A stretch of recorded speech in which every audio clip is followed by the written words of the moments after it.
Friends, இப்போ நான் பார்க்க போகிறேன்னா இன்றைக்கி வந்து சித்ரா பௌர்ணமி. அதுக்கு வந்து பாசிப்பருப்பு பாயசம் செஞ்சுக்கலாம். இது வந்து குக்கரில் வேக வச்சு எடுத்துக்கலாம். அதுக்கப்புறம் சித்ரான்னங்கள் செய்வாங்க. அப்புறம் சித்திரகுப்த வழிபாடு மேற்கொள்வாங்க இன்றைக்கி. ஃப்ரெண்ட்ஸ், இன்றைக்கி வந்து சித்ரான்னங்கள் செய்வாங்க. நான் வந்து லெமன் ரைஸ் செய்ய போகிறேன். சால்ட்டு சேர்க்காமல் செய்வாங்க. நான் வந்து சேர்த்துருக்கேன். கடுகு, கடலைப்பருப்பு, கொஞ்சம் முந்திரி, ஒரு 4 வெந்தயம், வரமிளகாய், பச்சை மிளகாய், கொஞ்சம் இஞ்சி,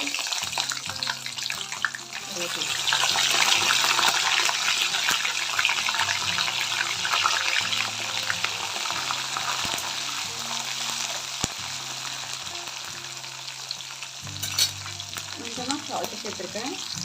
இதில் லெமன் சாறு,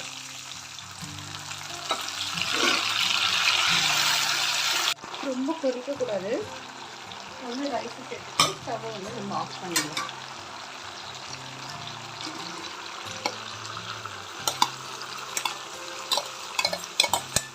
நல்லா கலந்து விட்டுக்கோங்க.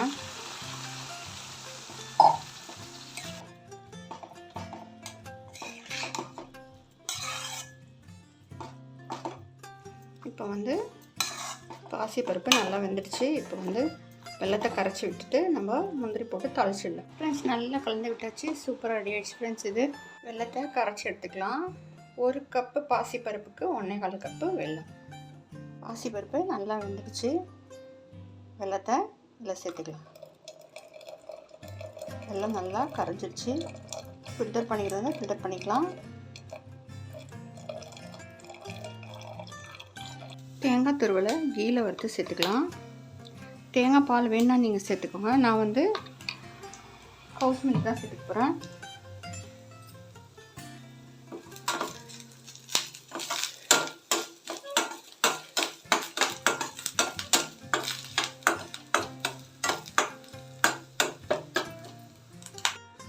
இதே பேனில் கீ விட்டு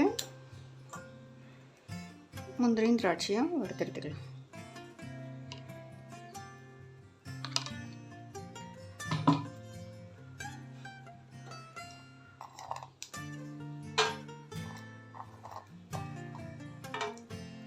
இதிலே சேர்த்துக்கலாம்.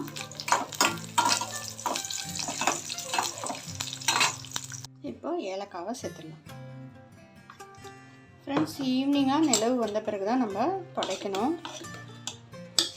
விரதம் இருக்கிறவங்க இருக்கலாம், இல்லைனா வந்து வேறு எதுனா சாப்பிட்டுட்டு இந்த பிரசாதம் வந்து ஈவினிங்காக 6 மணிக்கு மூணு வந்த பிறகு நம்ம படைச்சிட்டு சாப்பிடலாம். சூப்பராக அருமையாக பாசிப்பருப்பு பாயசமும் லெமன் ரைஸும் ரெடி ஆகிடுச்சு. விரதம் இருக்கிற முடிகிறவங்க இருக்கலாம், இல்லைனா வேறு ஏதாவது நம்ம வந்து சாப்பிட்டுட்டு இது வந்து பிரசாதத்தை ஈவினிங் படைச்சிட்டு தான் நானும் சாப்பிட்ணும். ஃப்ரெண்ட்ஸ், பிடிச்சி லைக் பண்ணுங்கள், சப்ஸ்கிரைப் பண்ணுங்கள். Friends, thank you. கமெண்ட் பண்ணுங்கள்.